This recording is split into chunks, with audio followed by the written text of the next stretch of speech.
ದುಶ್ಚಟ ಅನ್ನೋದು ಮನಸ್ಸಿನ ಒಂದು ಆಕರ್ಷಣೆ. ಒಂದು ಚಟ ಅಂದರೆ ಏನು, ಮನಸ್ಸು ಯಾವಾಗಲೂ ಅದನ್ನು ಬೇಕು ಬೇಕು ಅಂತ ಯಾವುದು ಹೇಳುತ್ತದೋ ಅದಕ್ಕೆ ಚಟ ಅಂತ. ಅದರಿಂದ ಹೊರಗೆ ಬರಬಹುದಾ ಅಂದರೆ ಮನಸ್ಸಿಗೆ ಸಂಸ್ಕಾರ ಕೊಟ್ಟರೆ, ಮನಸ್ಸಿಗೆ ಇದು ಬೇಡ ಅನಿಸೋಕ್ಕೆ ಶುರು ಮಾಡೋ ರೀತಿಯಲ್ಲಿ ಮಾಡ್ಲಿಕ್ಕೆ ಸಾಧ್ಯ ಆದರೆ 100% ಅದು ಯಾಂಥದ್ದೇ ದುಶ್ಚಟ ಇರಲಿ, ದೈಹಿಕವಾಗಿ ಮಾನಸಿಕವಾಗಿ ಎಲ್ಲ ರೀತಿಯ ದುಶ್ಚಟಗಳಿಂದ ಅವನು ಸುಲಭವಾಗಿ ಹೊರಗೆ ಬರಬಹುದು. ನೋಡಿ, ಕೋಪ ಅನ್ನೋದು ಕೆಟ್ಟದ್ದಲ್ಲ, ಮೊದಲನೇದು ಅಲ್ವಾ? ಕೋಪ ಅನ್ನೋದು ಕೆಟ್ಟದ್ದಲ್ಲ. ಆದರೆ ಅದನ್ನು ಎಲ್ಲಿ ನಮಗೆ ಬಳಸಕ್ಕೆ ಸಾಧ್ಯ ಅನ್ನೋದು ಗೊತ್ತಿಲ್ಲದೆ ಇದ್ದಾಗ ಸಿಟ್ಟು ಬಂದರೆ ಬರೋದಿದ್ರೆ ಅದು ಕೆಟ್ಟದ್ದಾಗ. ಪ್ರೀತಿ ಪ್ರೇಮ ಅಂದ್ರೆ ಏನು ಅಂತ ಅಲ್ಲ, ಏನಂದ್ರೆ ಪ್ರೀತಿ ಪ್ರೇಮ ತಪ್ಪಲ್ಲ, ಅದು ನಾವು ಆ ಥರ ಏನಾದರೂ ಹೇಳಕ್ ಶುರು ಮಾಡಿಬಿಟ್ರೆ ಹಾಗಾಗಿ ಪ್ರೀತಿ ಪ್ರೇಮಕ್ಕೆ ಅರ್ಥವೇ ಇಲ್ಲದಾಗ್ತದೆ. ಆದರೆ ಯಾವ ವಯಸ್ಸಲ್ಲಿ ಏನು ಮಾಡಬೇಕು ಅನ್ನುವಂಥ ಕ್ಲಾರಿಟಿ ಕೊಡಬೇಕು. ಪ್ರೀತಿ ಪ್ರೇಮಕ್ಕೆ ಯಾಕೆ ಬೀಳ್ತಾರೆ ಅಂತ ಹೇಳಿದ್ರೆ, ಮನೆಯಲ್ಲಿ ಅದರ ಒಂದು ಏನು ವಿಚಾರವನ್ನ ಮಕ್ಕಳಿಗೆ ನಾವು ಕೊಡೋದಿಲ್ವೋ ಆ ಪ್ರೀತಿಯನ್ನು ಹೊರಭಾಗದಲ್ಲಿ ಹುಡುಕೋದಕ್ಕೆ ಹೋಗ್ತಾರೆ ಅಷ್ಟೇ. ಅದರಿಂದಾಗಿ ದಾರಿ ತಪ್ಪತಕ್ಕಂಥ ಕೆಲಸಗಳು ಆಗುತ್ತೆ ಅಂತ. ಆಲ್ರೆಡಿ ಬಿದ್ದಿರೋರು ಏನ್ ಮಾಡ್ಬೇಕು ಅಂತ ಕೆಲವು ಇರ್ತಾರೆ. ಹೇಳಿದ್ನಲ್ಲ, ಪ್ರೀತಿ ಅನ್ನೋದು ನನ್ನ ವಿಷಯ, ನನ್ನನ್ನು ಕೇಳಿದ್ರೆ ನಾನು ತಪ್ಪು ಅಂತ ಹೇಳೋದಿಲ್ಲ. ಅದು ಯಾಕೆ ಆ ದುಶ್ಚಟಕ್ಕೆ ಒಳಗಾಗ್ತೀವಿ ನಾವು? ನಮ್ಮ ಜೊತೆಯಲ್ಲಿ ಇರೋರು ಆ ದುಶ್ಚಟಕ್ಕೆ ಒಳಗಾಗಿರ್ತಾರೆ, ಅವರ ಸಹವಾಸದಿಂದಾಗಿ ನಾವು ದುಶ್ಚಟಕ್ಕೆ ಬರ್ತೀವಿ. ಮೊದಲನೇದಾಗಿ ನಮ್ಮ ಆಚಾರ್ಯರುಗಳು ಹೇಳ್ತಾರೆ, ಸತ್ಸಂಗತ್ವೇ ನಿತ್ಸಂಗತ್ವಂ ಅಂತ. ಮೊದಲು ಸತ್ಸಂಗ ಮಾಡು. ಸತ್ ಅಂದ್ರೇನು? ಆಧ್ಯಾತ್ಮಿಕವಾಗಿ ಏನೋ ನಾಮ ಬಳಕೊಂಡು ಮಾಲೆ ಹಾಕ್ಕೊಂಡು ಏನೋ ಜಾಗಟೆ ಇವನ್ನೆಲ್ಲ ಇಟ್ಕೊಂಡು ಕುತ್ಕೊಳ್ಳೋದು ಸತ್ಸಂಗ ಅಲ್ಲ. ಸತ್ ಅಂದರೆ ಒಳ್ಳೆಯದು ಅಂತ, ಸತ್ ಅಂದರೆ ದಿಟವಾದದ್ದು ಅಂತ, ಸತ್ ಅಂದರೆ ನಿರಂತರವಾಗಿ ಇರುವಂಥದ್ದು ಅಂತ. ಯಾವುದು ನಿರಂತರವಾಗಿದೆಯೋ, ಯಾವುದು ಒಳ್ಳೇದಿದೆಯೋ, ಯಾವುದು ನಿನಗೆ ಒಳ್ಳೆಯದನ್ನು ಉಂಟು ಮಾಡ್ತದೋ ಅಂಥವರ ಸಂಘವನ್ನು ಮಾಡು. ಅಂಥವ್ರ ಸಂಘ ಮಾಡದೆ ಒಂದು ದುಶ್ಚಟಕ್ಕೆ ಒಳಗೇ ಆಗಲ್ಲ. ಈಗ ಒಳಗೆ ಆಗ್ಬಿಟ್ಟಿದ್ದೀವಿ, ಆದರೆ ಇದರಿಂದ ಹೊರಗೆ ಬರಬೇಕು ಅಂತ ಏನಾದರೂ ನಿನ್ನ ಮನಸ್ಸಿನಲ್ಲಿದ್ದರೆ ಅದಕ್ಕೆ ದಾರಿ ಬಹಳ ಸುಲಭ.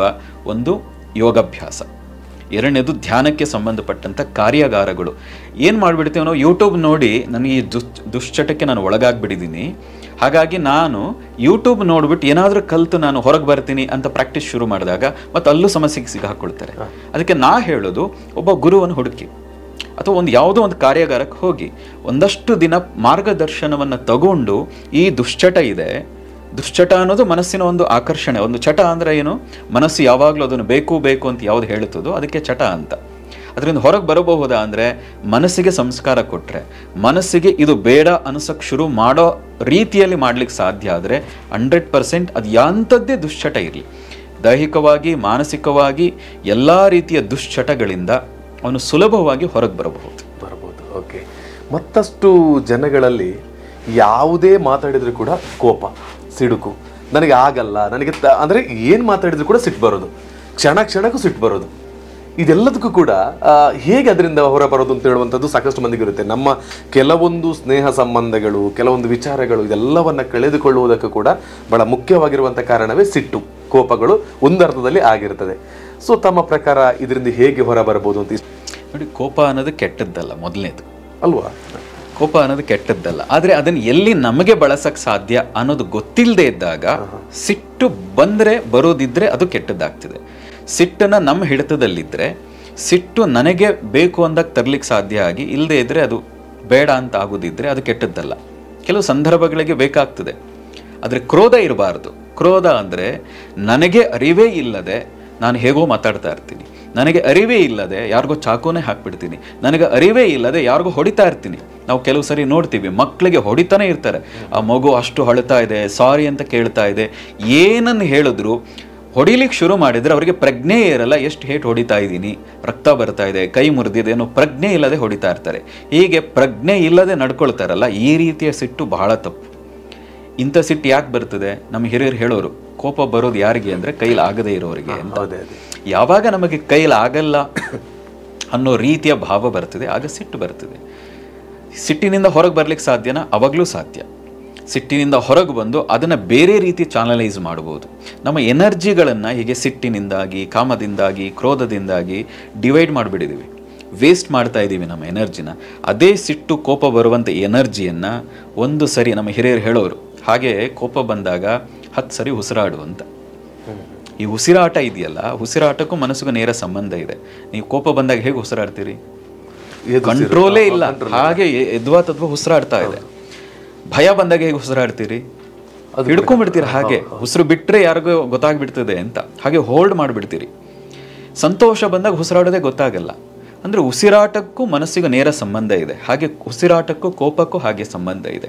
ಈ ಉಸಿರಾಟಕ್ಕೆ ಸಂಸ್ಕಾರ ಕೊಟ್ಟರೆ, ಉಸಿರಾಟಕ್ಕೆ ಒಂದು ಎಕ್ಸಸೈಸ್ ಕೊಟ್ಟರೆ, ಬ್ರೀತಿಂಗ್ ಎಕ್ಸಸೈಸ್ಗಳೇನಿದೆ, ಪ್ರಾಣಾಯಾಮಗಳೇನಿದೆ, ಇದನ್ನು ಅಭ್ಯಾಸ ಮಾಡ್ತಾ ಹೋದರೆ ಸಿಟ್ಟು ಎಲ್ಲ ಹರಿಷಡ್ ವರ್ಗಗಳೇನಿದೆ ನಮಗೇ ಗೊತ್ತಿಲ್ಲದೆ ತನಗೆ ತಾನೇ ನಿಯಂತ್ರಣಕ್ಕೆ ಬರ್ತದೆ. ಅದನ್ನು ಅದಾದ ನಂತರ ಚಾನಲೈಸ್ ಮಾಡಬೇಕು. ನಾನು ಅದಕ್ಕೆ ಹೇಳಿದ್ದು ನಮ್ಮ ಎಲ್ಲ ಕಾರ್ಯಾಗಾರಗಳು ಹೇಗೆ ಅಂದರೆ ಮನುಷ್ಯನ ಒಂದೊಂದು ವಿಷಯಗಳಲ್ಲೂ ಉನ್ನತಿಯನ್ನು ತಗೊಳ್ತಾ ಹೋಗಬೇಕು. ಈಗ SLC ಇದ್ದಾಗ ಎಷ್ಟು ಜ್ಞಾನ ಇದೆಯೋ PUCಗೆ ಬಂದಾಗ ಇನ್ನೂ ಹೆಚ್ಚು ಜ್ಞಾನ ಬರ್ತದೆ. ಡಿಗ್ರಿಗೆ ಬಂದಾಗ ಇನ್ನೂ ಹೆಚ್ಚು ಜ್ಞಾನವನ್ನು ಪಡಿತಾನೆ. MSc ಅಥವಾ MA ಡಬಲ್ ಡಿಗ್ರಿಗೆ ಬಂದಾಗ ಅವನೊಂದು ಪೂರ್ಣ ವ್ಯಕ್ತಿತ್ವವನ್ನು ಗಳಿಸ್ತಾನೆ. ಹೀಗೆ ಸ್ಟೇಜ್ ಬೈ ಸ್ಟೇಜ್ ಮನಸ್ಸಿಗೆ ದೇಹಕ್ಕೆ ಸಂಸ್ಕಾರವನ್ನು ಕೊಡ್ತಾ ಅವನಲ್ಲಿರುವಂಥ ಈ ಸಿಟ್ಟು ಕ್ರೋಧ ಇವನ್ನೆಲ್ಲವನ್ನು ಚಾನಲೈಸ್ ಮಾಡಿ ನಿನ್ನ ಉನ್ನತಿಗೆ, ನಿನ್ನ ಬೆಳವಣಿಗೆಗೆ, ನೀ ಸಾಧನೆಗೆ ಹೇಗೆ ಬಳಸ್ಕೋಬೇಕು ಅನ್ನೋದನ್ನೇ ನಾವು ಬೇರೆ ಬೇರೆಯ ಕಾರ್ಯಾಗಾರಗಳಲ್ಲಿ ಅವರಿಗೆ ತಿಳಿಸ್ಕೊಡ್ತಾ ಹೋಗೋ ಪ್ರಯತ್ನವನ್ನು ಮಾಡ್ತೀವಿ. ಓಕೆ, ಇತ್ತೀಚಿನ ದಿನಗಳಲ್ಲಿ ಯುವ ಜನತೆ ಹೆಚ್ಚು ಏನಾಗ್ತಾರೆ ಅಂತ ಹೇಳಿದ್ರೆ, ಯಾವುದಕ್ಕೆ ಬೀಳ್ತಾರೆ ಅಂತ ಹೇಳಿದ್ರೆ ಆಕರ್ಷಣೆಗೆ ಒಳಗಾಗ್ತಕ್ಕಂಥವ್ರೆ. ಅಂದರೆ ಪ್ರೀತಿ, ಪ್ರೇಮ ಈ ರೀತಿಯ ವಿಚಾರಗಳಲ್ಲಿ ಬಿದ್ದು ತಮ್ಮ ಒಂದು ಶೈಕ್ಷಣಿಕವಾದ ವಿಚಾರವನ್ನು ಬದಿಗಿಟ್ಟು ಅದರಲ್ಲೇ ತಮ್ಮ ಕಾಲವನ್ನು ಕಳೀತಾರೆ. ಹಾಗೆಯೇ ಅದರಿಂದ ಭವಿಷ್ಯವನ್ನು ಹಾಳು ಮಾಡ್ಕೊಳ್ತಾರೋ ಇರ್ತಾರೆ. ತಮ್ಮ ಪ್ರಕಾರ ಈ ಪ್ರೀತಿ ಪ್ರೇಮ ಅಂದರೆ ಏನು ಅಂತ? ಅಲ್ಲ, ಏನಂದ್ರೆ ಪ್ರೀತಿ ಪ್ರೇಮ ತಪ್ಪಲ್ಲ, ಅದು ನಾವು ಆ ಥರ ಏನಾದರೂ ಹೇಳಕ್ ಶುರು ಮಾಡಿಬಿಟ್ರೆ ಹಾಗಾಗಿ ಪ್ರೀತಿ ಪ್ರೇಮಕ್ಕೆ ಅರ್ಥವೇ ಇಲ್ಲದಾಗ್ತದೆ. ಆದರೆ ಯಾವ ವಯಸ್ಸಲ್ಲಿ ಏನು ಮಾಡಬೇಕು ಅನ್ನುವಂಥ ಕ್ಲಾರಿಟಿ ಕೊಡಬೇಕು. ನಿನ್ನ ಕಾಲ ಮೇಲೆ ನೀನು ನಿಂತಿಲ್ಲದೆ ಓದುವ ಸಮಯದಲ್ಲಿ ಇನ್ಯಾವುದೋ ಆಕರ್ಷಣೆಗೆ ಒಳಪಟ್ಟರೆ ನಿನ್ನ ಮುಂದಿನ ಭವಿಷ್ಯ ಹಾಳಾಗ್ತದೆ. ಆದರೆ ಆಕರ್ಷಣೆ ತಪ್ಪ, ಆ ಏಜ್ನಲ್ಲಿ ಅದು ಸಹಜವಾದದ್ದು. ನಾವು ಏನು ಮಾಡ್ತಾ ಇದ್ದೀವಿ ಭಾರತದಲ್ಲಿ, ಇದು ತಪ್ಪು, ಇದು ತಪ್ಪು, ಇದು ತಪ್ಪು ಅನ್ನೋದನ್ನೇ ಜಾಸ್ತಿ ಹೇಳ್ತಾ ಇದ್ದೀವಿ. ಇದನ್ನು ಮಾಡಬೇಡ, ಇದನ್ನು ಮಾಡಬೇಡ, ಇದನ್ನು ಮಾಡಬೇಡ ಅನ್ನೋದನ್ನೇ ಜಾಸ್ತಿ ಹೇಳ್ತಾ ಇದ್ದೀವಿ. ಇಲ್ಲಿಗೆ ಹೋಗಬೇಡ ಹೋಗಬೇಡ ಹೋಗಬೇಡ ಅನ್ನೋದನ್ನೇ ಜಾಸ್ತಿ ಹೇಳ್ತಾ ಇದ್ದೀವಿ. ನೀನು ಏನನ್ನ ಮಾಡಬೇಕು, ನೀನು ಯಾವುದರ ಕಡೆಗೆ ಗಮನ ಕೊಡಬೇಕು ಅನ್ನೋದನ್ನೇ ಹೆಚ್ಚು ಹೇಳಕ್ಕೆ ಶುರು ಮಾಡಿದರೆ ಈ ಆಕರ್ಷಣೆಯಿಂದ ಇನ್ನೊಂದರ ಆಕರ್ಷಣೆ ಕಡೆಗೆ ಹೋಗ್ತಾರೆ. ಅಂದರೆ ಬೇಡದ ಆಕರ್ಷಣೆಯಿಂದ ತನ್ನ ಜೀವನವನ್ನು ರೂಪಿಸಿಕೊಳ್ಳುವ ಆಕರ್ಷಣೆ ಆ ಕಡೆಗೆ ತಿರುಗಿಸಬಹುದು. ನಾವು ಇಲ್ಲಿ ನೆಗೆಟಿವ್ ಜಾಸ್ತಿ ಹೇಳ್ತೀವಿ. ಒಂದು ದಿನದಲ್ಲಿ ಒಂದು ಮನೆಯಲ್ಲಿ ತಾಯಿ ಆಗಲಿ ತಂದೆ ಆಗಲಿ ಅವರು ಹೇಳೋದು ನೆಗೆಟಿವೇ ಹೆಚ್ಚು. 10 ವಿಷಯ ಹೇಳಿದ್ರೆ ಬೇಡ ಬೇಡ ಅಂದರೆ ನೆಗೆಟಿವ್, ಅದು ಆ ವರ್ಡ್ಗಳನ್ನು ಜಾಸ್ತಿ ಬಳಸ್ತಾರೆ. ಇದನ್ನು ಮಾಡು, ನೀನು ಉದ್ಧಾರ ಆಗ್ತಿ ಅನ್ನೋದೇನಿದೆಯಲ್ಲ ಆ ಶಬ್ದ ಬಳಸೋದು 1-2 ಮಾತ್ರ. ಹೊರಗೆ ಹೋಗಬೇಡ, ಇದನ್ನು ಮಾಡಬೇಡ, ಹೀಗೆ ಕೂರಬೇಡ, TV ನೋಡಬೇಡ, ಮೊಬೈಲ್ ಬಳಸಬೇಡ, ಇಷ್ಟೊಂದು ಬೇಡ ಬೇಡ ಅನ್ನೋದನ್ನು ಹೇಳ್ತೀವಿ. ಅದರ ಬದಲು ಇದನ್ನು ನೀನು ಮಾಡು ಅನ್ನೋದನ್ನು ಎಷ್ಟು ಶಬ್ದಗಳನ್ನು ಬಳಸ್ತೀವಿ. ಈ ಕಾರಣದಿಂದನೇ ಅವನು ಇನ್ನೊಂದರ ಕಡೆಗೆ ಆಕರ್ಷಿತನಾಗ್ತಾನೆ. ತನ್ನ ಮನೆಗೆ ತರಕಾರಿ ತಗೊಂಬ ಅಂದರೆ ಅವನು ತರಕ್ಕೆ ಯೋಚನೆ ಮಾಡ್ತಾನೆ. ಅದೇ ಪಕ್ಕದ ಮನೆಯವರು ತರಕಾರಿ ಏನೋ ಒಂದು ತಗೊಂಬ ಅಂದ ತಕ್ಷಣ ಅವನು ಓಡು ಹೋಗ್ತಾನೆ. ಯಾಕೆ ಅಂದರೆ ಅವ ಹುಡುಗನಲ್ಲಿರೋ ಒಳ್ಳೆಯದನ್ನೇ ಹೆಚ್ಚು ಟ್ರಿಗರ್ ಮಾಡ್ತಾರೆ. ಮನೆಯಲ್ಲಿರೋರು ನೆಗೆಟಿವ್ ಜಾಸ್ತಿ ಬಳಸ್ತಾರೆ. ಯಾವಾಗ ಇದಾಗ್ತದೆ ಅವನು ಹೊರಗಿನದ ಕಡೆಗೆ ಆಕರ್ಷಿತನಾಗ್ತಾನೆ. ಹಾಗಾಗಿ ತಂದೆ ತಾಯಿ ಏನಿದ್ದಾರೆ ಅವರು ಮೊದಲು ಮಗುವಿಗೆ ಯಾವ ರೀತಿಯ ಸಂಸ್ಕಾರವನ್ನು ಚಿಕ್ಕಂದಿನಿಂದ ಕೊಡಬೇಕು ಅದು ಕೊಡದೆ ಹೋದರೆ ದಾರಿ ತಪ್ತಾರೆ, ಹೊರಗಿನ ಆಕರ್ಷಣೆಗೆ ಕಡೆಗೆ ಅವನು ಹೋಗ್ತಾನೆ. ಅಂದರೆ ಪ್ರೀತಿ ಪ್ರೇಮಕ್ಕೆ ಯಾಕೆ ಬೀಳ್ತಾರೆ ಅಂತ ಹೇಳಿದರೆ, ಮನೆಯಲ್ಲಿ ಅದರ ಒಂದು ಏನು ವಿಚಾರವನ್ನು ಮಕ್ಕಳಿಗೆ ನಾವು ಕೊಡೋದಿಲ್ವೋ ಆ ಪ್ರೀತಿಯನ್ನು ಹೊರಭಾಗದಲ್ಲಿ ಹುಡುಕೋದಕ್ಕೆ ಹೋಗ್ತಾರೆ ಅಷ್ಟೇ. ಅದರಿಂದಾಗಿ ದಾರಿ ತಪ್ಪತಕ್ಕಂಥ ಕೆಲಸಗಳು ಆಗುತ್ತೆ ಅಂತ. ಆಲ್ರೆಡಿ ಬಿದ್ದಿರೋರು ಏನ್ ಮಾಡಬೇಕು ಅಂತ ಕೆಲವರು ಇರ್ತಾರೆ. ಹೇಳಿದ್ನಲ್ಲ, ಪ್ರೀತಿ ಅನ್ನೋದು ನನ್ನ ವಿಷಯ, ನನ್ನನ್ನು ಕೇಳಿದ್ರೆ ನಾನು ತಪ್ಪು ಅಂತ ಹೇಳೋದಿಲ್ಲ. ಆದರೆ ಯಾವ ವಯಸ್ಸಲ್ಲಿ ಏನು ಮಾಡಬೇಕು ಅದನ್ನು ಮಾತ್ರ ಆ ಕಡೆ ಗಮನ ಕೊಡಬೇಕು. ಈಗ ಓದಬೇಕು, ಓದಿನ ಜೊತೆಗೆ ನೀನು ಪ್ರೀತಿಸ್ತಾ ಇದ್ದು ನಿನ್ನ ಜೀವನವನ್ನು ನಿರ್ವಹಿಸಬಹುದು ಅಂದರೆ ತೊಂದರೆ ಇಲ್ಲ. ಆದರೆ ಪೂರ್ಣವಾಗಿ ಓದನ್ನು ನಿರ್ಲಕ್ಷಿಸಿ ನಿಮ್ಮ ಅಪ್ಪ ಅಮ್ಮ ಅಷ್ಟು ಕಷ್ಟಪಡ್ತಾ ಇದ್ದಾರೆ ಅನ್ನೋದು ಮರೆತು ನೀನು ಪ್ರೀತಿಯಲ್ಲಿ ಬಿದ್ದು ಪಾರ್ಕ್ಗಳನ್ನು ಸುತ್ತುತ್ತಾ ಮೂವಿಗಳನ್ನು ನೋಡ್ತಾ ನೀನು ಸಮಯ ವ್ಯರ್ಥ ಮಾಡಿದರೆ ನಿನ್ನ ಮುಂದಿನ ಭವಿಷ್ಯ ಏನಿದೆ, ಮುಂದಿನ ಜೀವನ ಏನಿದೆ, ನೀನು ಪ್ರೀತಿಸಿದವರನ್ನು ಚೆನ್ನಾಗಿ ನೋಡ್ಕೊಳ್ಳೋಕ್ಕಾಗಲ್ಲ, ನಿನ್ನ ತಂದೆ ತಾಯಿಯನ್ನು ಚೆನ್ನಾಗಿ ನೋಡ್ಕೊಳ್ಳೋಕ್ಕಾಗಲ್ಲ. ಆ ಅರಿವು ಅವನಿಗೆ ಮೂಡಿಸಿದ್ರೆ ಖಂಡಿತ ಅದರಿಂದ ಎಚ್ಚರಿಕೆ ಬರ್ತದೆ ಅವನಿಗೆ. ಆದರೆ ಪ್ರೀತಿ ತಪ್ಪ, ಅದಕ್ಕೆ ನಾನು ಸಹಮತ ಇಲ್ಲ. ಆದರೆ ವಯಸ್ಸು, ಆ ವಯಸ್ಸಲ್ಲಿ ಏನು ಮಾಡಬೇಕು ಅನ್ನೋದ್ರ ಕಡೆಗೆ ಅವನು ಎಚ್ಚರಿಕೆ ಇರಬೇಕು. ನಿನ್ನದೇ ದುಡಿಮೆ, ನಿನ್ನದೇ ನಿನ್ನ ಕಾಲ ಮೇಲೆ ನಿಂತು ಪ್ರೀತಿಸೋದಿದ್ರೆ ಪ್ರೀತಿಸು. ಓಕೆ, ಮತ್ತೊಬ್ಬರ ದುಡಿಮೆಯಲ್ಲಿ ಮತ್ತೊಬ್ಬರ ಪರಾವಲಂಬಿಯಾಗಿ ನಾವು ಬದುಕ್ತಿರೋದು, ಅದರಲ್ಲಿ ಮತ್ತೊಬ್ಬರನ್ನ ನಾವು ಸಾಕ್ತೀವಿ, ನಾನು ಪ್ರೀತಿ ಮಾಡ್ತೇನೆ ಅಂತ ಹೇಳಿದ್ರೆ ಖಂಡಿತವಾಗ್ಲೂ ತಪ್ಪು. ಅದಕ್ಕೆ ಅದರದಾಗಿರುವಂತ ಒಂದು ವಯಸ್ಸಿದೆ, ಅವಾಗ ನಾವು ಏನ್ ಬೇಕಿದ್ರು ಮಾಡ್ಕೊಳ್ಳಬಹುದು. ಯಾಕೆಂದ್ರೆ ಇದು ಪ್ರೀತಿಯ ದೇಶ. ಪ್ರೀತಿಯ ದೇಶ. ಕೃಷ್ಣ ನಮಗೆ ಪ್ರೀತಿಸೋದು ಹೇಗೆ ಅಂತ ಕಲಿಸಿದಾನೆ. ಇಲ್ಲಿ ಟ್ರಾಜಿಡಿ ಪ್ರೀತಿಯ ಏನು ದುಃಖದಾಯಿ ಪ್ರೀತಿ ಮಾಡೋರು ಈ ದೇಶದಲ್ಲಿ ಇರಲಿಲ್ಲ. ಅದು ರಾಮ ಸೀತೆಯ ಪ್ರೀತಿ ಇರ್ಬೋದು, ಕೃಷ್ಣ ರುಕ್ಮಿಣಿಯ ಪ್ರೀತಿ ಇರ್ಬೋದು, ಸತ್ಯಭಾಮೆ ಕೃಷ್ಣರ ಪ್ರೀತಿ ಇರ್ಬೋದು, ಸುಭದ್ರೆ ಇವರುಗಳ ಏನು ಅರ್ಜುನರ ಪ್ರೀತಿ ಇರ್ಬೋದು. ಎಲ್ಲವೂ ನಮ್ಮಲ್ಲಿ ಪರಿಶುದ್ಧ ಪ್ರೀತಿಯೇ ನಮ್ಮಲ್ಲಿ ಕಣ್ಣಿಗೆ ಕಾಣಿಸುವಂಥದ್ದು. ಶಿವ ಪಾರ್ವತಿಯ ಪ್ರೀತಿ ಇರ್ಬೋದು. ಹಾಗಾಗಿ ಪ್ರೀತಿಯನ್ನು ನಾವು ಕೆಟ್ಟ ದೃಷ್ಟಿಯಿಂದ ನೋಡುವ ಅಥವಾ ಜಾತಿ ಮತದ ಬಣ್ಣವನ್ನು ಬಳಸುವಂಥ ಅವಶ್ಯಕತೆ ಇಲ್ಲ. ಓಕೆ, ಇವತ್ತು ನಾವು ಪ್ರತಿಯೊಂದು ವೈಜ್ಞಾನಿಕವಾಗಿ ಕೂಡ ನೋಡಿದರೆ ಸ್ವಾಮಿಗಳೇ, ನಾವು ತೆಗೆದುಕೊಳ್ಳುವಂತಹ ಆಹಾರ ಪದ್ಧತಿಗಳಲ್ಲೂ ಕೂಡ ನಮ್ಮ ಮನಸ್ಸಿಗೆ ಒಂದು ಕೆಟ್ಟ ರೀತಿಯ ಪರಿಣಾಮಗಳನ್ನು ಬೀರಬಹುದು. ಅಂದರೆ ಆರೋಗ್ಯಕರವಾಗಿರುವಂಥ ದೃಷ್ಟಿಯಿಂದ ಕೂಡ ತಮ್ಮ ಪ್ರಕಾರ ನಾವು ತೆಗೆದುಕೊಳ್ಳುವಂತಹ ಆಹಾರ ಪದ್ಧತಿಯಲ್ಲೂ ಕೂಡ ನಮ್ಮ ಮನಸ್ಸನ್ನು ಒಂದಷ್ಟು ಚಂಚಲತೆ ಮಾಡ್ತಕ್ಕಂತಹ ವಿಷಯಗಳು ಅದರಲ್ಲಿ ಇದೆಯಾ ಅಂತ? ಖಂಡಿತ ಇದೆ. ನಾವೇನು ಊಟ ಮಾಡ್ತೀವೋ ಅದಕ್ಕೆ ತಕ್ಕಂತೆ ನಮ್ಮ ಮನಸ್ಸು ಪರಿವರ್ತನೆ ಆಗ್ತದೆ. ಹಾಗಾಗಿ ಆಯುರ್ವೇದ ಕೂಡ ಹೇಳುವಂಥದ್ದು, ನೀನು ತಿನ್ನುವ 16ನೇ 2 ಭಾಗ ಮನಸ್ಸಾಗಿ ಪರಿವರ್ತನೆ ಆಗ್ತದೆ ಅಂತ. ಹಾಗಾಗಿ ಭಗವದ್ಗೀತೆ ಕೃಷ್ಣ ಕೂಡ ಹೇಳೋದು, ಯಾರು ಯಾವ ರೀತಿಯ ಮನಸ್ಥಿತಿಯನ್ನು ಹೊಂದಿದ್ದಾರೋ ಆ ರೀತಿಯ ಆಹಾರವನ್ನೇ ಅವ್ರು ಇಷ್ಟಪಡ್ತಾರೆ ಅಂತ. ಈಗ 3 ಗುಣಗಳಿದೆ ನಮ್ಮಲ್ಲಿ, ಪ್ರತಿಯೊಬ್ಬರಲ್ಲೂ ಗುಣಗಳಿದೆ ಮತ್ತು ಮಿಶ್ರವಾಗೂ ಇರ್ತದೆ. ಅದನ್ನು ಸತ್ವ, ರಜೋ, ತಮೋ ಗುಣಗಳು ಅಂತ ಕರೀತಾರೆ. ಸತ್ವಗುಣ ಅಂದರೆ ನಾ ಹೇಳಿದಾಗೆ ಸತ್ ಅಂದರೆ ಒಳ್ಳೆಯದು ಅಂತ, ಅಥವಾ ಸಾತ್ವಿಕತನ, ಶುದ್ಧವಾದ ಮನಸ್ಸಿನ ಸ್ಥಿತಿ ಅಂತ. ಆ ರೀತಿ ಇರುವಂಥ ಜನಗಳು ಶುದ್ಧವಾದ ಆಹಾರವನ್ನೇ ಆಗತಾನೆ ಮಾಡಿದ ತರಕಾರಿಗಳಿಂದ ಕೂಡಿರುವಂತಹ, ಹಣ್ಣುಗಳಿಂದ ಕೂಡಿರುವಂಥ ಆಹಾರವನ್ನೇ ಹೆಚ್ಚು ಇಷ್ಟಪಡ್ತಾರೆ. ರಜೋಗುಣದಿಂದ ಕೂಡಿರುವಂಥ ವ್ಯಕ್ತಿಗಳಾದರೆ ಆ ಗುಣ ಹೆಚ್ಚು ಇದ್ದಾಗ ಷಡ್ರಸಗಳು ಅಂತ ಕರಿತೀವಿ. ಕಹಿ, ಒಗರು, ಸಿಹಿ, ಈ ರೀತಿಯ 6 ರೀತಿಯ ರಸಗಳಿರುವಂತಹ ಅಥವಾ ಅಧಿಕವಾದಂಥ ರಸ ಇರುವಂತಹ ಆಹಾರ ಏನಿದೆ ಅದನ್ನು ಇಷ್ಟಪಡ್ತಾರೆ. ಅದರಲ್ಲಿ ವಿಶೇಷವಾಗಿ ಮಾಂಸ ಆಹಾರವನ್ನು ಇಷ್ಟಪಡ್ತಾರೆ, ಅದನ್ನು ಹೆಚ್ಚು ತಿನ್ನಬೇಕು ಅಂತ ಹೇಳ್ತಾರೆ. ಇವೆರಡೂ ತಪ್ಪಲ್ಲ. ತಪ್ಪು ಯಾವುದು ಅಂದರೆ 3ನೇದು ತಮೋಗುಣ, ನಮ್ಮಲ್ಲಿ ಜಡತ್ವವನ್ನು ಹೆಚ್ಚು ಮಾಡುವಂಥ, ನಮ್ಮಲ್ಲಿ ಆಲಸ್ಯತನ ಹೆಚ್ಚು ಮಾಡುವಂತಹ, ಅಂದರೆ ಯಾವತ್ತೂ ಪ್ಯಾಕ್ ಮಾಡಿರ್ತಾರೆ ಅಂಥ ಆಹಾರವನ್ನು ಸೇವಿಸಿದ್ರೆ ಮನಸ್ಸು ಜಡ ಆಗ್ತದೆ.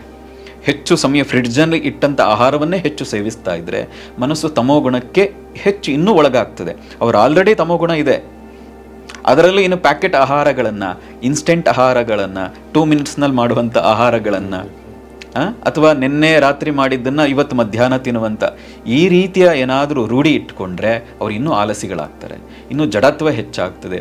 ಒಳ್ಳೆಯ ಯೋಚನೆಗಳು ಏನಿದೆ ಅಥವಾ ಧನಾತ್ಮಕ ಪಾಸಿಟಿವ್ ಆಲೋಚನೆಗಳೇನಿದೆ ಅದು ಅವರಲ್ಲಿ ಪೂರ್ಣವಾಗಿ ನಶಿಸಿ ಹೋಗ್ಬಿಡ್ತದೆ. ಹಾಗಾಗಿ ನಾವು ತಿನ್ನಬೇಕಾದ ಆಹಾರ ಯಾವುದು ಅಂದರೆ, ನಾವು ಯಾವ ವಾತಾವರಣದಲ್ಲಿ ಬದುಕ್ತಾ ಇರ್ತೀವಲ್ಲ, ಯಾವ ದೇಶದಲ್ಲಿ ಬದುಕ್ತಾ ಇರ್ತೀವಲ್ಲ, ಆಯಾ ಋತುವಿಗೆ ತಕ್ಕಂತಹ, ಆಯಾ ವಾತಾವರಣಕ್ಕೆ ತಕ್ಕಂತಹ, ಆಯಾ ಮಣ್ಣಿಗೆ ತಕ್ಕಂತಹ ಆಹಾರವನ್ನೇ ನಾವು ಸೇವಿಸಬೇಕು. ಈಗ ಮಂಗಳೂರಿನಲ್ಲಿ ನೀವೆಲ್ಲರೂ ಸಾಮಾನ್ಯವಾಗಿ ಕುಚಲಕ್ಕಿ ತಿಂತೀರಿ, ಆ ಮಣ್ಣಿಗೆ ಅದು ಅತ್ಯಂತ ಸೂಕ್ತವಾದದ್ದು. ಬೆಂಗಳೂರಿನವರು ಹೆಚ್ಚು ಕುಚಲಕ್ಕಿ ತಿಂದರೆ ಸಾಧ್ಯ ಆಗಲ್ಲ, ಜೀರ್ಣಿಸ್ಕೊಳ್ಳೋಕ್ಕೂ ಕಷ್ಟ ಆಗ್ತದೆ. ಇಲ್ಲಿಯ ವಾತಾವರಣ ಅಂದರೆ ವಿಶೇಷವಾಗಿ ಮೈಸೂರು ಪ್ರಾಂತ ಅಂತ ಕರಿತೀವಿ, ಇಲ್ಲಿ ಹೆಚ್ಚು ಮುದ್ದೆ, ಇನ್ನುಳಿದ ಅಕ್ಕಿಯ ಪದಾರ್ಥಗಳೇನಿದೆ ಇದನ್ನು ತಿನ್ನಬೇಕು. ಈ ವಾತಾವರಣಕ್ಕೆ ಅದು ಸೂಕ್ತ. ನೀವು ಉತ್ತರ ಕರ್ನಾಟಕಕ್ಕೆ ಹೋಗಿ ಮುದ್ದೆ ಊಟ ಮಾಡಿ ಅಂದರೆ ಅಲ್ಲಿ ಜೀರ್ಣಿಸ್ಕೊಳ್ಳೋಕೆ ಕಷ್ಟ, ಹೊಟ್ಟೆ ಹಾಳಾಗ್ತದೆ. ಹಾಗಾಗಿ ಅಲ್ಲಿ ಯಾವ ತಿನ್ನಬೇಕು? ಜೋಳದ ಪದಾರ್ಥಗಳಿರುವಂತಹ ಅಥವಾ ಮಿಲೇಟ್ಸ್ ಅಂತ ಏನು ಕರೀತಾರೆ, ನವಣೆ ಇರ್ಬೋದು, ಅರ್ಕ ಇರ್ಬೋದು, ಈ ರೀತಿಯ ಪದಾರ್ಥಗಳನ್ನು ಅಲ್ಲಿ ತಿನ್ನಬೇಕು. ಹಾಗಾಗಿ ನಮ್ಮ ಹಿರಿಯರು ಏನು ಹೇಳ್ತಾರೆ, ಆಯಾ ವಾತಾವರಣದ, ಆಯಾ ಋತುವಿನ, ಆಯಾ ಪ್ರದೇಶಕ್ಕೆ ಅನುಗುಣವಾದಂಥ ಆಹಾರ ತಿಂದರೆ ಅದೇ ಸಾತ್ವಿಕ ಗುಣವಂತ ಇರುವಂತಹ ಆಹಾರ.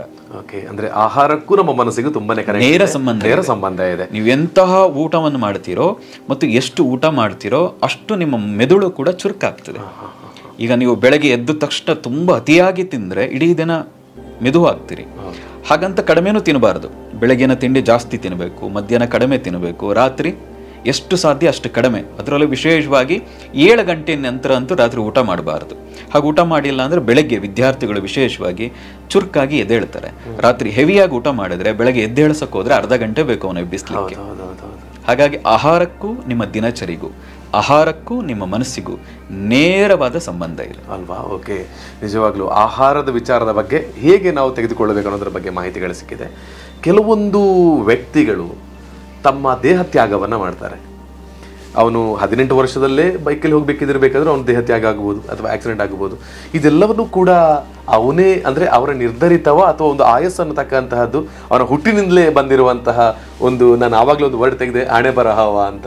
ಅಂದರೆ ಆಯಸ್ಸು ಅಂತ ಹೇಳುವಂಥದ್ದು ಒಬ್ಬ ವ್ಯಕ್ತಿಗೆ ಅದು ಪೂರ್ವ ನಿರ್ಧರಿತನ ಅಂತ ನಿಮ್ಮ ಪ್ರಕಾರ? ಇಲ್ಲ, ಎಲ್ಲವನ್ನು ನಾವು ಪೂರ್ವ ನಿರ್ಧರಿತ ಅಂತ ಹೇಳೋಕ್ಕಾಗೋದಿಲ್ಲ. ಅದು ಕೆಲವೊಂದಿದೆ ಪೂರ್ವ ನಿರ್ಧಾರಿತ, ಆದರೆ ಬಹುಪಾಲ ನಾನು ಮೊದಲೇ ಹೇಳಿದಾಗೆ 70% ಏನಿದೆ ಪೂರ್ವ ನಿರ್ಧಾರಿತ ಅಲ್ಲ. ಇವತ್ತು ನೀವೇನು ಮಾಡ್ತೀರಿ ಅದು ನಾಳೆಯ ದಿನವನ್ನು ನಿರ್ಧಾರ ಮಾಡ್ತದೆ. ಈಗ ಬೈಕ್ನಲ್ಲಿ ಹೋಗಬೇಕಾದ್ರೆ ಆಕ್ಸಿಡೆಂಟ್ ಆಗ್ತಾ ಇದೆ ಅಂದರೆ ಅವನು ಓಡಿಸೋ ರೀತಿ ಸರಿ ಇಲ್ಲ.